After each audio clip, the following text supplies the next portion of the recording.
All right, so here we are, two debates, two languages, four party leaders, an entire media class that just broke out into a depraved spectacle. And what are we left with in the wake? Nothing that has any type of substance, nothing that shifts the material conditions of people living in this country, nothing that fundamentally challenges the structure that produces inequality and social alienation and state-sanctioned violence. If anything, these debates, like I said, it's a perfect microcosm. It's a perfect portrait of the entire state of our politics, of our media, of our society, of just the decay of it all. A state, a media, a society that is rapidly losing its legitimacy, but still insists on dressing it up and making it look like everything is fine, while the collapse is just worsening. We saw the leaders walk on stage essentially like they were applying for a managerial position in a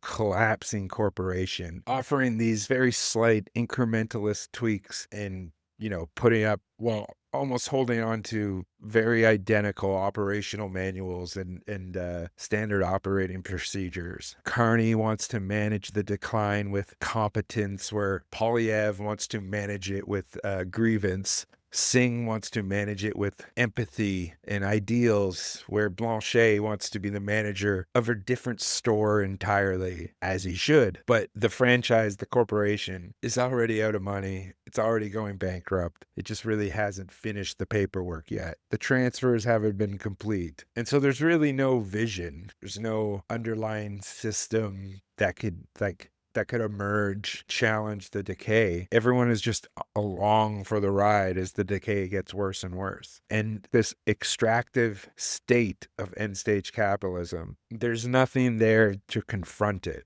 to dismantle it, to dismantle the same settler colonial underpinnings that this country was founded on, or confronting our role, as an accessory to global imperialism and an ongoing genocide. Like I said, there's barely a whisper of, police brutality or state violence against indigenous peoples and First Nations in this debate. There was no real mention of the grinding immiseration of people's material conditions, because those things really aren't on the ballot. They're not allowed to be. And look, I feel like every time I do one of these long introspective episodes, it ends with me saying, hold out hope. And I think that's just my instinct. My instinct is to say okay, maybe this one will be different. Maybe things will come together. Maybe Poilievre will implode in the face of Donald Trump taking power. Maybe anything will change, and maybe it will break away to be in our favor for once. But the thing is that hope of that nature without any type of material analysis is really just cope.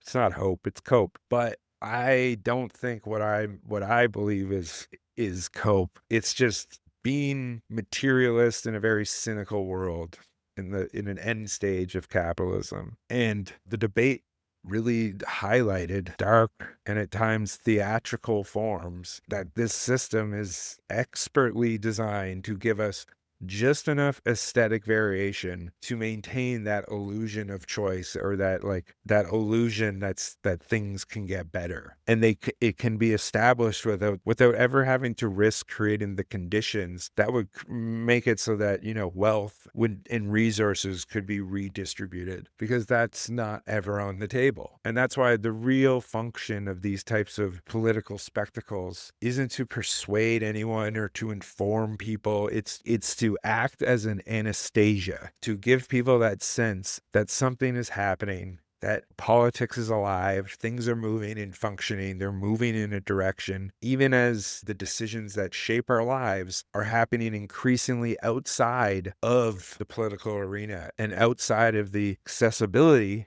and accountability of the public. It's not happening in the House of Commons. It's happening at corporate summits and in boardrooms. It's happening in the halls of these government buildings where these parasitic lobbyists are lurking. That's where it's happening. It's not happening where we can see it. And that's, we're living in the product of that. And we're supposed to just enjoy living in the product of that. We're meant to tune in, passively consume, pick our favorite character, and perform the civic duty of the illusion of choice. And that civic duty is essentially by engaging in this tribalist warfare of ideas, either in person or online. Well, none of the actual material structures that we're talking about even budge a little bit. That's the game that we play. And again, unless we're willing to break with that system, not just as like individual groups, but as a collective. And I know that sounds very cheesy, but it's true. And that's done by obviously not treating these types of elections and these types of political spectacles as like the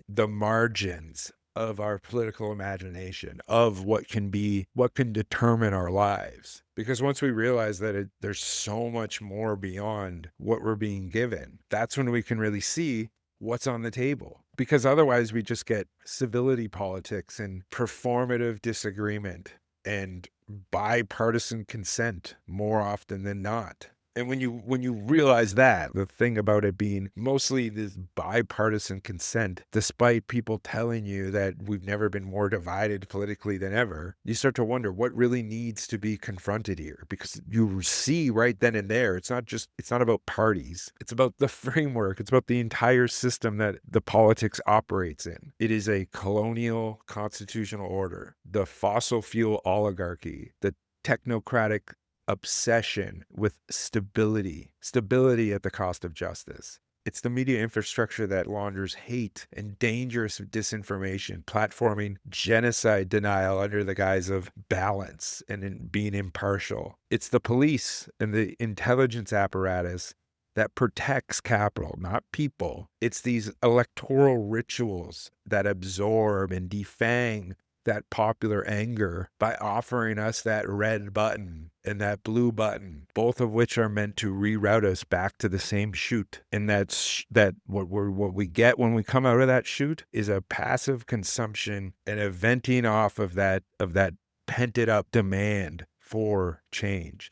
But because we went through this whole system, because we did the little dance, we're either exhausted or we've been illusioned enough by the little game that we actually accept that something new is going to emerge. And so we need to stop asking which of these people is going to be best and start asking why every one of them is so structurally constrained that they can't offer anything different and essentially are all the same. And when we realize that they're all the same, it's a lot easier to not be shocked when our institutions fail and crumble and let us down. And it's at that point that we can start understanding that this is how they were designed to operate in the first place, to let us down, to not allow us to get our hands on the reins of power. And what I'm saying here, I know it can seem depressing and exhausting, but I'm not saying you should disengage.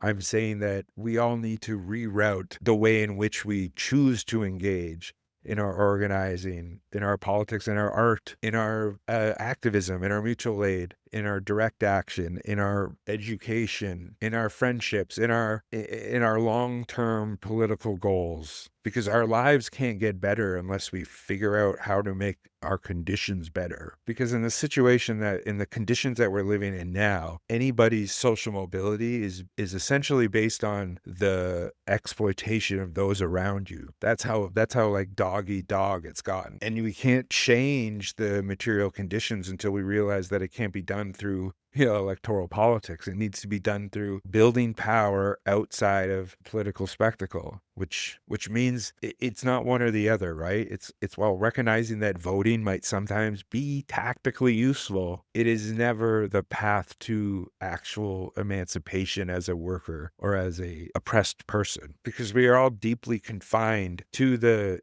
constraints of our material conditions. But we're not powerless. We're just being actively removed from that power, and we don't even know what that power is, essentially, because it's never been demonstrated to us in any type of meaningful way that's, at least in our lifetime. Because anytime that it's come to the point that that's been able to get done, that radical urge towards grabbing power is being demobilized by performance and by that like ritual of care and the illusion of choice. And it's in the media the media in these types of political spectacles helps reinforce that pacification. And then we begin to get gaslit by these institutions that claim that they're being impartial while still advancing the interests of the ruling class that's trying to reseed power, just as it's slipping out of our hands and we don't even know it, because we don't really actually know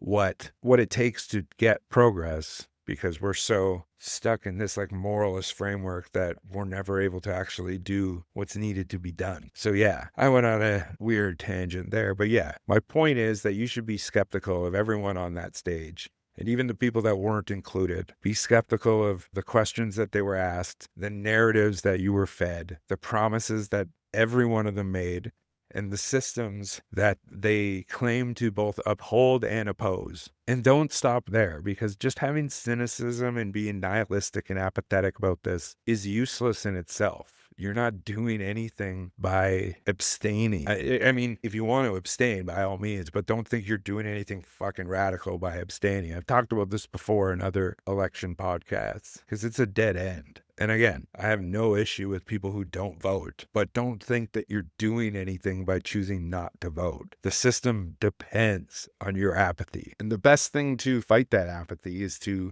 create clarity, which is why I've been talking now for 90 minutes, because I would like to at least try to create this sobering understanding of what it would be like to have it demonstrated that it isn't just about our flawed electoral system or our deeply broken parliamentary order, because that collapse will just continue until we learn how to face it. And we can face it in a radical way. We can face it in a pragmatic way. We can face it in a subversive way, or we can let it be dealt with and managed by the ruling class quietly behind the curtain with a technocratic veneer that is polite and offering nothing but the fact that the decay will continue. It will just be managed a little bit better. And eventually, the decay will get so far that they won't even need to bother having these types of debates, because the consensus will be so